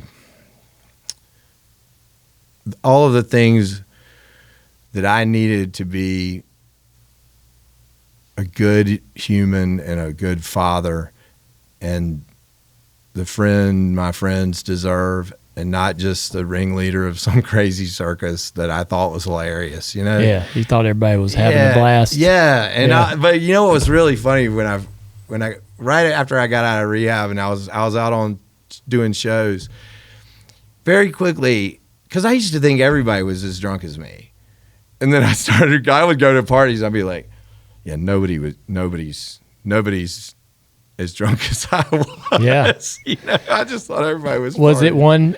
it one attempt at rehab? Did it take many? No, it was just one. One. Due to the severity of the issue, was it a surprise to you that it took one? Because it seems like that it's just not that simple. No, but for a lot of people. No, but it was dire. So a lot of people don't go all the way to the end where there's no choice. Where suicide starts making sense. And here's the logic behind it. I don't want to make it sound dramatic. Mm-hmm. What happens is you try to stop it. You do the year thing, everybody goes through this. And then you invoke the Hemingway clause where you say, well, there were a lot of really creative alcoholics, and you just kind of try to wear it. Like, okay, well, that's just what I am. Mm-hmm. And then that doesn't work. But then you start realizing that your existence in that mode is dangerous for other people. Like driving a car, mm-hmm. You know what I'm saying? Like there's innocent people that could be permanently harmed by just you being you, and that's not fair. And you can't seem to stop it, but there's one thing that'll stop it, and that logic kind of starts to creep in. And I think most alcoholics have it's a weird pattern, but everybody starts making sense, right? When you just can't stop it, there's one thing that'll permanently stop this, and you start to think of yourself as a hero. Because if you keep going, bad things will happen. But if you stop it, you did something heroic. Yeah. And you start to tell yourself that's going to be a better thing. And because you have life insurance policies, everybody will be better off without you. You know what I mean? You can kind of convince yourself that was a great thing to do. And I remember I just had that classic moment of clarity sitting in the basement of my house with a 40 cal in my lap saying, there's got to be a better story to tell for my sons. They were one. There's got to be a better story for them to grow up hearing than your dad was a hopeless alcoholic. And then I said, well, we haven't tried rehab. Why don't we give that a shot? You've had that in. I had that moment where I just said by yourself. Yeah. I was like, maybe let's try rehab. And then if that doesn't work, you can do this stupid you're planning on. And so that was the Where did you go? I went to a place called Talbot in Atlanta, and it was long term. I was there for like 120 days. Like I was supposed to be there for 90, but then I stayed extra to work with the young adults to do some because I really that entire process fundamentally changed me. And I'll tell you the reason it stuck is I paid for all of it in cash. I have skin in that game, and I'm so cheap. I am not about to lose that money. Yeah. Like I made this investment. Yeah. But it fundamentally changed me as a person, and I had never considered this idea of mindfulness and paying attention to the way you're thinking. I just thought that whatever thoughts were in my brain were me, and it was me and my little buddy, and we're going to go do the things we want to do without any question of why or intentionality or any of those things. And so that was the beginning of a big change for me. Let me ask a question or two. So when you got, it was 120 days, it was a long time, understand, but you got to go back into the mouth of the beast. Yeah. Right? So you go back to work. Yeah, I did. So where was your confidence level? Were you scared? Were you worried?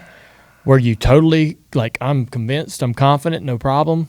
No, I was the first 2 years out of rehab is like tap dancing in a minefield. Like they're just so, your brain is trying to play tricks on you. I'll give you a perfect example. I was playing this gig at Eddie's Attic, and there was a woman named Jennifer Angier that had worked at Talbot while I was there. And she came to the gig, and I was right about to go on. She came running up. She goes, hey, she gave me her new card. She goes, I'm not at Talbot anymore. I just switched over. I'm working at this place called The Meadows. Give me a call sometime. I got her card, started to play the show. In my mind, I went, I wonder why she left Talbot. I bet she found out they were misdiagnosing people just so they could take their money. And she came here to tell me that they misdiagnosed me, and I'm not really an alcoholic. Like, she's coming to spill the beans. She's coming to spill the beans. And I played with that thought during the whole gig, and now I laugh about it. Yeah, but that's a crazy. So this is the thing. And every alcoholic that sees this podcast will be laughing because we're all that crazy. Mm-hmm. We've got this voice in our head that is trying to come up with every way possible to kill us, to sneak us back into this thing, you know. And when you're a couple of years out of rehab, those little sneaky ideas, you can start to run with it, right? And I was even starting to run with it, and then halfway through the gig I was like, what are you doing? What are you doing right now? Like that, and then I started laughing about it, which sort of takes the power away. But for somebody that's fresh out and dealing with it, like, and I'll give you another one I had when the boys were 10 and 11. I remember I was just sitting there minding my own business, and out of the blue, out of my like crusty brain, you know, it'd probably be a really good idea to have a bad relapse right in front of them at this age so they could see how nasty it is and never pick up a drink. Like, I'd be doing them a favor if I had a really. And you're nasty sober for years. No, by then I'm sober 10 years. Yeah. And this 10 years. This thought comes flying in that I'd really be helping them if I had a big relapse and showed them how bad it is, so they'll never drink. So even 10, you know, let's just say it was 8 years, but even all those years later, the lure, you still have an understanding of the lure in the back of your mind. Yeah. So yeah. It's what it, and the way that it works is, my midbrain has been corrupted, and the central part of my brain has been corrupted to forever want drugs and alcohol. Mm-hmm. And the thing about the midbrain, that's where the fight or flight lives, and it only sends one-way messages. And so it sends messages out to your little creative frontal cortex, and it'll send it out there, and then your cortex goes, well, we got to try to make sense of this, and so here comes that weird ass idea. Yeah. Right. And it gets over time, and especially if you're creative, over time, it gets more creative / ridiculous because you learn how stupid that is, mm-hmm. right? And of course you'd never do it.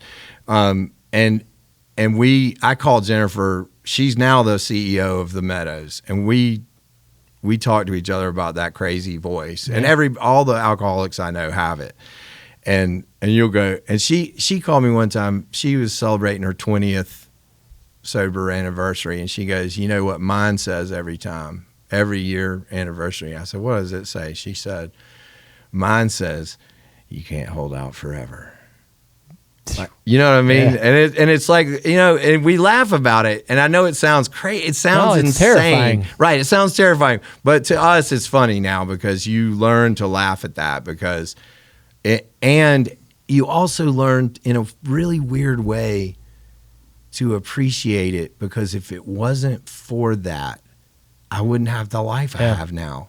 Sure. And I wouldn't be the person I am now. I mean, I've been a dependable friend, and I've had,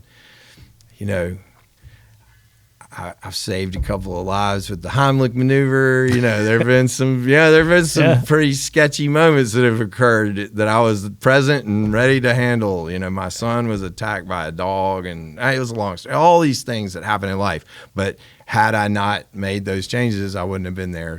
Right.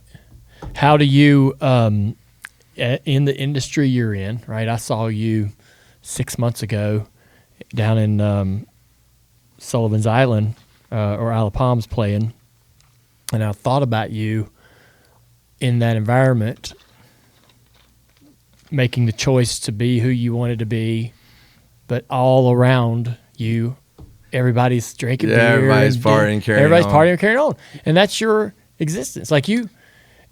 But pharmacists go to work every day handling their drug of choice. That is unaffected. You see people out in your crowd raising hell. You're just like, hell yeah, go. Yeah, but see, they have a different relationship with alcohol. I know plenty of people that can go out and have a big time, and they're careful, and they take Ubers home, and then they don't drink again for another 3 months. That was their big night out, and they do it correctly. And so, there was a period of time in the first 5 years where people I used to really party with would come up and slip something in my pocket in a jacket if I was wearing a jacket, and I didn't realize they had done it. And then all of a sudden I'd later, you're like, what throwing stuff away, like, God dang, dude, what the hell? Yeah. But then on the flip side of that, I'm 16 years sober, and I'm at a fantasy football draft, and this friend of mine who I've known forever, he knows my whole story. He walks up with a liquor glass, a tumbler full of ice, but he goes, "Hey, will you go put some more Crown in this for me?" And he hands it to me, and I'm holding the liquor glass, and I was like, "You want me to go put some Crown in this for you?" And he goes, "Yeah." He goes, "What?" And I go, "You want me to go fill this up with Crown for you?" And he goes, "Yes, what the f-?" And I was like, okay. And I started to turn to him, and he was like, "Oh my God, no." I was like, but what happens is over time, everybody forgets about that part of it. And the other thing that everybody has to learn when you go to rehab is that the world doesn't need me at all. I was like, oh, I can't spend 90 days of rehab. Everything will fall apart without me. Yeah. You know what I mean? People didn't even notice I was gone. Yeah. And that was a great lesson to learn too. And it helped me implement my favorite thing, which is the 4-day rule.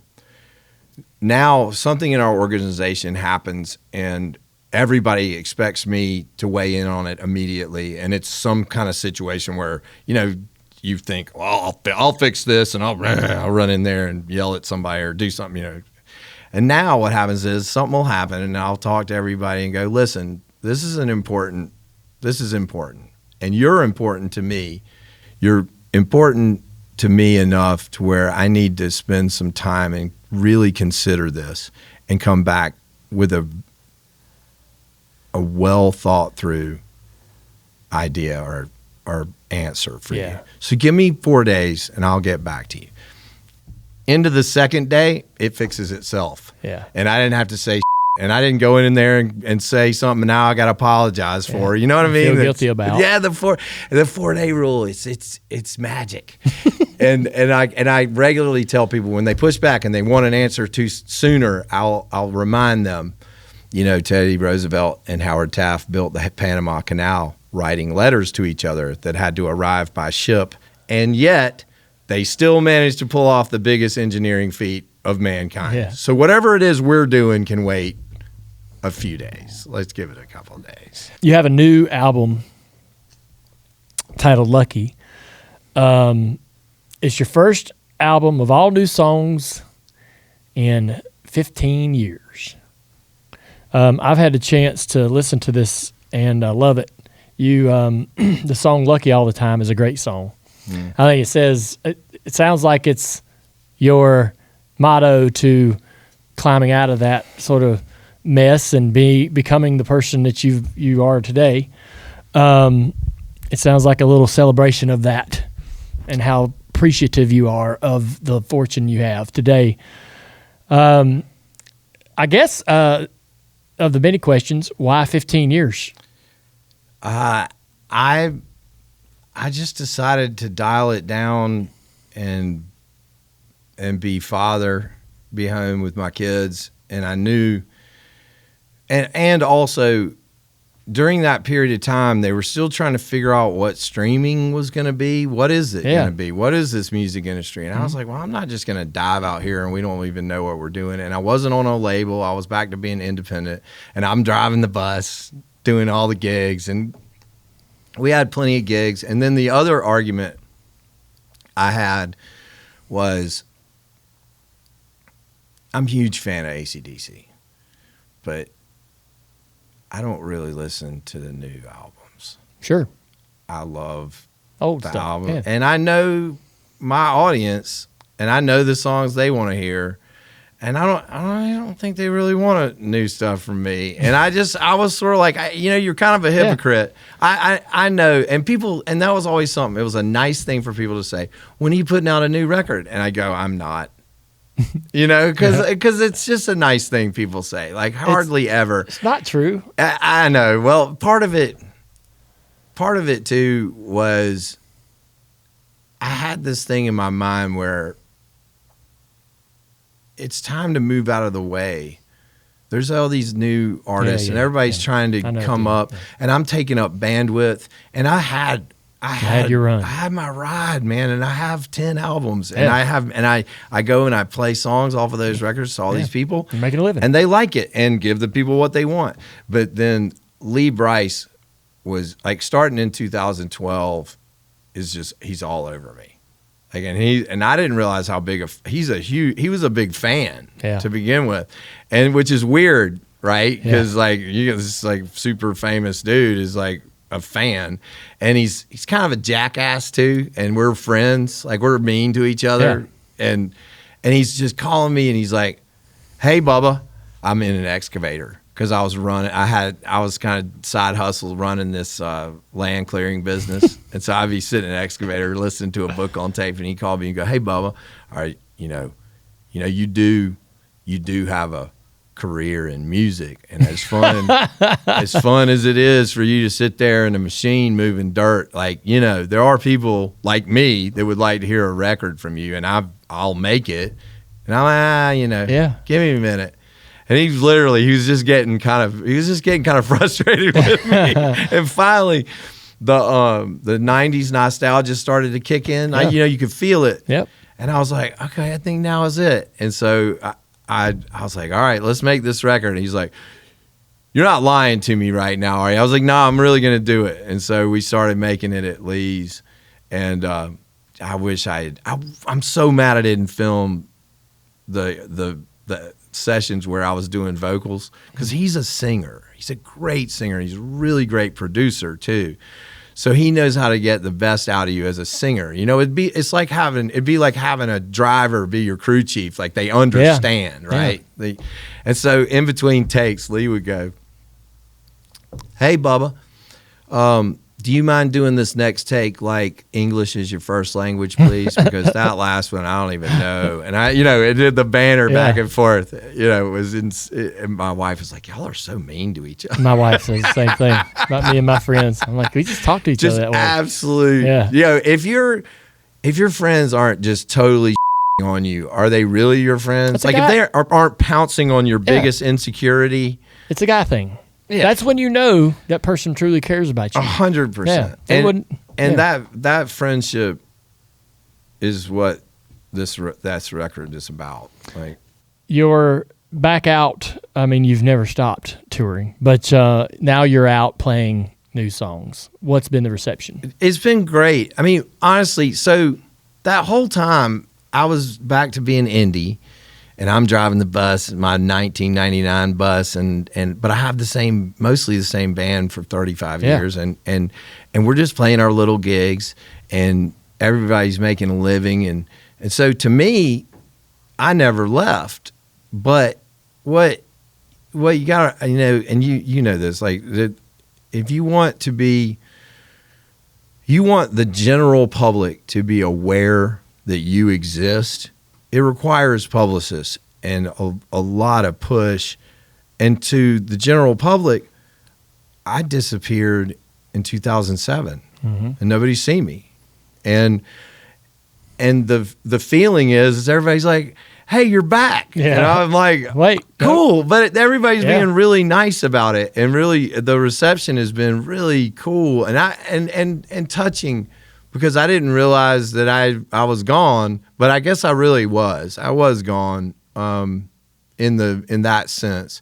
And to be like with a big management company and to be on a label again and sort of have, like, I'm sort of back in the drill. Like I've been out of the mix from the industry at large. Yeah. And the reception has been incredibly cool and kind, and I'm grateful. I mean, I get a little sentimental about it just because it's really nice. Like, I got invited to play the Opry, and I was like really? Right here we are at the tail end of this thing. We got 10 minutes left in the fourth quarter. It's amazing. But it's a little bit of it feels a little bit like redemption, a little bit. But I'm not trying to prove anything. Yeah. You ain't got to. It is redemption. So, it's a hero arc, and so the great thing about you is that I don't know that you really realize how famous you had become in the initial onset of your success as a musician. And at least in my world, how easy you are to be around, how well liked and appreciated you were, how great of a person and a guy you were. Even though you went through these terrible things, I think everyone's so eager to embrace you back, right? Now that you're out of the woods and have been for quite some time. You must have the most amazing wife. Oh, yeah. To have went through that process with you. Incredible. Yeah, there was a period of time she could have shot me in the face with a shotgun, and there wasn't a jury in the state would have convicted her. Not a bit, no. And so I was telling the guys, I was like, I'm not sure how deep we were going to get into the story, but I was wanting to kind of recognize that most people don't survive it. Most people aren't able to come out of it entirely clean and have a life with their kids and have that time that you had. And so it's really remarkable and should be celebrated. Yeah. I think there's a bunch of people that have already heard your story and will hear it again through this show that'll be helped and inspired by it. I wanted to share too. One of my most embarrassing moments, I've been embarrassed by this, and it came and went really quick, but I asked you to come here and play for our company. At the end of the year, we have a little party, and I asked you to come and do that, and I knew you might because you were such great friends with everybody. You show up, and we're upstairs, and you said, hey, anything you want me to play tonight? Do you remember what I asked you to play? 100%. And here's the thing. It's not your fault. It is. No, it's not, because Napster mislabeled the song. Yes. You were like, hey, you do this really great cover of In Your Eyes by Peter Gabriel. And I was like, oh, that's Jeffrey Gaines that does that. But I learned it, and we played it. Is it? No, and because of you. Is it insulting at all that not in any way? I confused the two? No, because it was mislabeled on Napster for a million years. Napster. And so here's the other thing. So many things got mislabeled that first of all, I still play that song as a cover. I played it at the end of the Jammer show because I knew you were there. I know. I was like, I asked you to play it, and you're sitting there on the couch, and you're like, yeah, that's not me. but I'll try. Yeah, and I learned it in the dressing room. You learned it that night. And we went and played it. And played it. And I had no idea you didn't know how to read music. And we've never stopped playing it ever since that night. Yeah. So thank you for making me get off my butt and learn it. But that Napster mislabel thing got so out of hand. Sean Mullins and I were mislabeled so bad. Oh, I bet. So yeah, I had like these 20-year-old girls just angry that I'm not playing Rockabye at the show. And I'm like, I'm sorry you bought the wrong concert ticket. But then I was like, this is disappointing these girls. Yeah. I mean, these people, they're genuinely, they showed up to hear one song and then find out that they're not going to get to hear that song. And I'm like, you know what? I'm not going to let that go down that way. And I called Sean and I was like, hey, I'm going to start playing Rockabye. He's like, good. I'm going to start playing I'll Be. Because he was having the exact same problem. And then I said, oh, and by the way, I'm signing your name to stuff too, just to make it easier. Because I'm just seriously. And he was like, okay, good. So we literally went through a phase where we were just playing each other's funny. stuff. I had his CD. That was a great record. Man, I've really enjoyed sitting down and talking. You're a hell of a storyteller. I want to thank you for being so transparent in telling your story. I don't know how often you get asked to relive some of the more tougher moments. I'm glad you're out having fun. I'm glad you're making another run at it. I think it's fun for us as fans of yours to see you put a new project together and go out there and try to score that touchdown in the fourth quarter. Well, and I wanted my kids, they're at that age where I wanted them to see, I'm going to go out here and leave it all out on the field. It doesn't matter what happens. Yeah. Because what matters is that you try as hard as you can, right? And because for years they've seen me work and do my thing, and I don't think it really occurred to them until they came to the Opry. They were like, wait a minute, this is a real thing, because they're just like, there he is in the excavator again.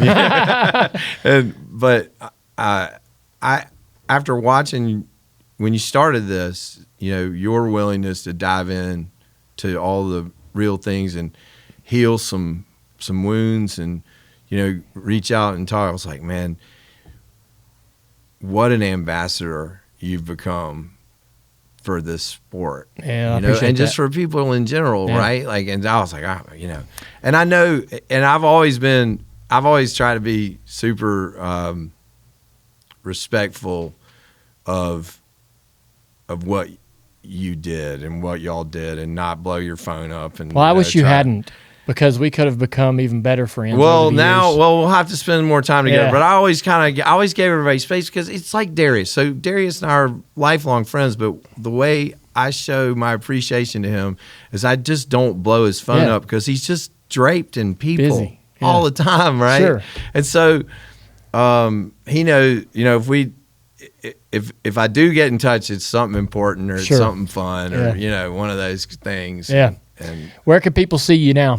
We'll be on tour with Train this summer and doing headline shows. But the good news is you can check edwin.com, because that's basically what I do. That has all the information of everywhere you're going to be playing. Everywhere. I know you're coming back through. You're coming back through South Carolina this summer, I believe, for back to the Windjammer. Yeah, oh yeah, it's a great place. Got to play the Jammer. Oh yeah, you gonna be there? I probably will. Playing? All right, good. Sweet. But I'm thankful for you, man. I'm thankful that you're out grinding.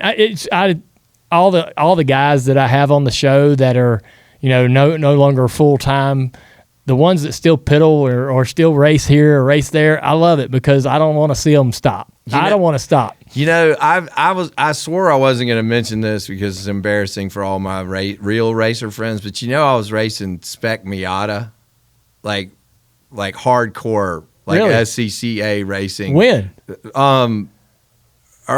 Right before I adopted my son, I was all about it, right? Yeah. Just stupid stuff in those cars, because there's a million of those races all the time. And then I got all into NASCAR 4, and was racing the sim races, and I was blowing Michael's phone up and Skinner's phone up trying to get setups like to the tracks. I'm like, dude, I need the Watkins Glen setup. Well, it doesn't translate to the game. Just give me the setup. Yeah. The Italian guys are killing me, and they're going to be online at like 1 a.m. And I got to get this setup. Yes.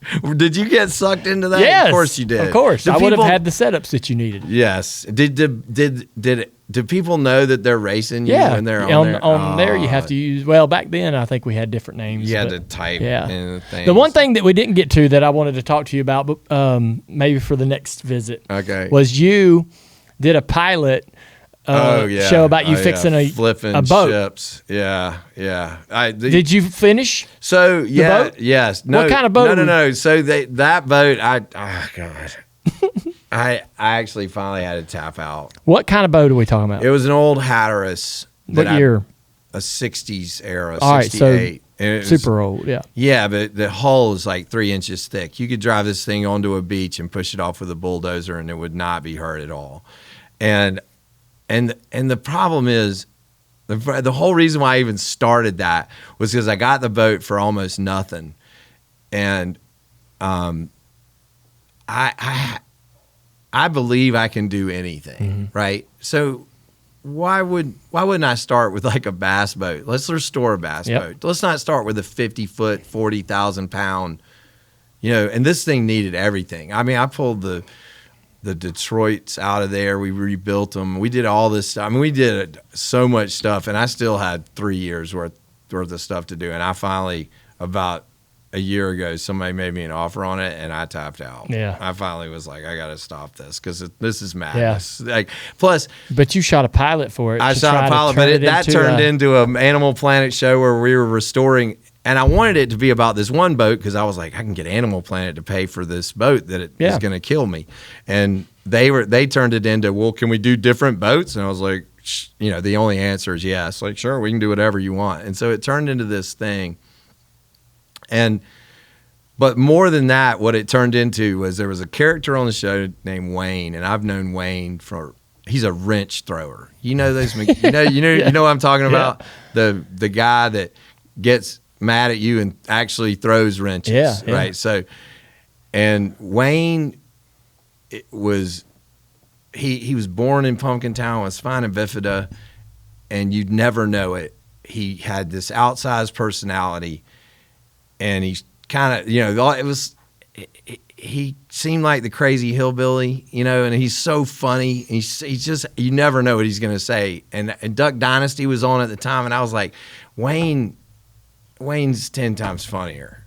I mean, they wait until they get a load of Wayne. Right. Like, Wayne's the kind of guy, like, somebody in his neighborhood complained about his flower beds, so he started mowing his grass naked. And then they just never complained again. But he's like, he helps people. He's loud and crazy, but he's such a good-hearted dude. And I wanted to tell his story, right? Because I think it's important for people to see past the initial facade. And I didn't get enough time to really tell the story of Wayne, but he was, he's one of a kind. And you have character. I know you have characters, especially in this world. But that was sort of kind of the reasoning behind. And after doing television, it was one of those things I always wanted to know what doing television would be like, and I'll never do that again. Me and Amy flipped a house in Key West and did a show, and that was a lot of work. It was immense. And so now, and it screws up television for you. I've never sweated that much in my life, and I've drove race cars that are 150 degrees inside. I sweated in my pants. And then you'd get something done, and they go, and you have to do it 5 more times. Yeah. Oh, yeah. And you would tile a floor, work your ass off, and they'd go, hey, could you pretend to put that piece down there? And I'm like, where the hell were you for the last 3 hours? I've been down here putting all these little pieces down here. Yeah. Because they needed to get a different angle, a close-up of a thing. So now and it ruined TV for me, because every time we're watching TV and you see a camera angle change, I'll turn to my wife and go, that took 4 hours. Yeah. From that shot to this shot, that was 4 hours. Yep. There was 4 hours. and people yelled at each other. There were some tears. Yeah. Like honestly, it was an absolute revelation and I have so much more respect for actors because you have no idea what they go through to just get a shot, just to get a scene. Oh yeah, I don't have that. I'm not made like that. I'm like, let's do it once and get it done. For sure. Yeah. Well, man, it's been fun. Thank you. Thank you so much. I appreciate it. Edwin McCain on the Dale Jr. Download. Edwin McCain has left the building. That was a lot of fun. I know that a lot of people will recognize Edwin, and a lot of people that listen to this podcast, our demographic for sure has heard his music. And you probably knew a little bit about the fact that he was connected to the NASCAR industry through some great friendships that he mentioned and told that story. But I knew that he had gotten himself a little upside down. I wasn't sure how bad it was or whatever, and I knew that he had sobered up, and I knew when I saw him over the last 20 years that he had changed some things around in his life, that he'd made some new decisions. But to his point, like, then he disappeared. You know, he went home, hung out, was a family man, a dad, and then I saw him about 6 months ago at a concert, and he happened to be hanging out at a friend's house on the in the neighborhood, and he texted me and he goes, "Hey man, I'm playing tonight. Yeah, well, man, I'm thinking about going over and seeing it." He goes, "Hey, I'm over at such and such's house right now. If you want to come, say hey." So me and Amy walked over there and sat down and hung out about a couple hours before we went to the Windjammer and played. And so I'd always wanted to be better, closer friends with him. And we had hung out a time or two just because we happened to be at the same place at the same time because of Michael Waltrip or Jimmy Johnson or some other reason. But we never became like buddies that were texting each other back and forth. And I kind of regret that never happened. And he's kind of like me, I think. Like, he didn't want to get in the way. I didn't want to get in his way. I was never the kind of person to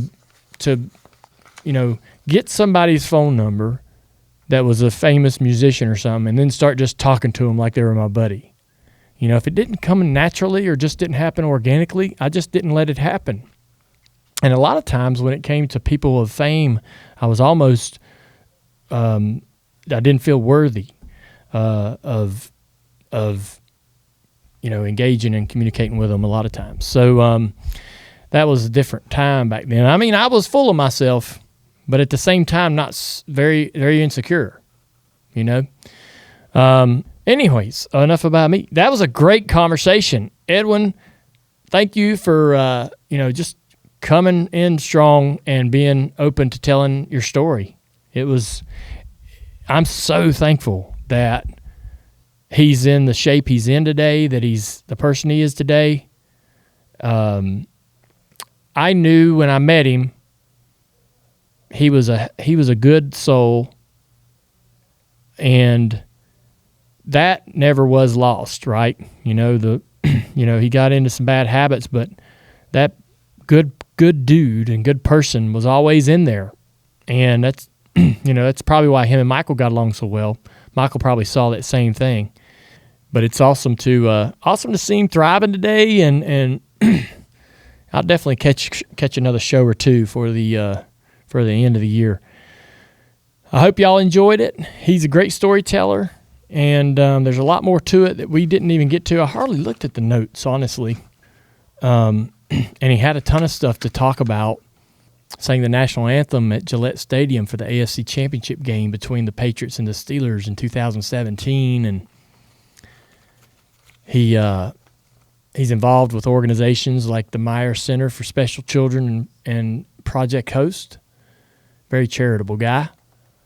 And so it's there's a lot of things we didn't get to that I regret that we didn't have the chance to talk about, but he's such a good storyteller, and I didn't want to get in his way in some of the things and some of the directions he took us. But fun show. I think everybody who is still listening at this moment can say that it's definitely a good one for this year. And, we'll get to the white flag. All right, it's time for the white flag. Monday, Actions Detrimental with Denny Hamlin came out. Denny, I'm telling you, man, it's best show. Best show of the year.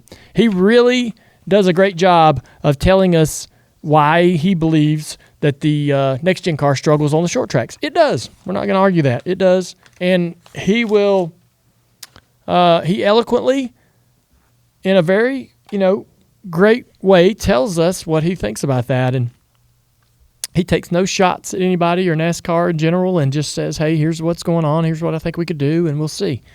It's a complex situation. He understands the challenges ahead. Great show anyways, if you haven't listened to it. We talk about it a lot yesterday in our Dirty Air segment, which, we also had Kyle Larson and Ash Jr. It was a great fun show. We did a little bit of Dirty Modo as well.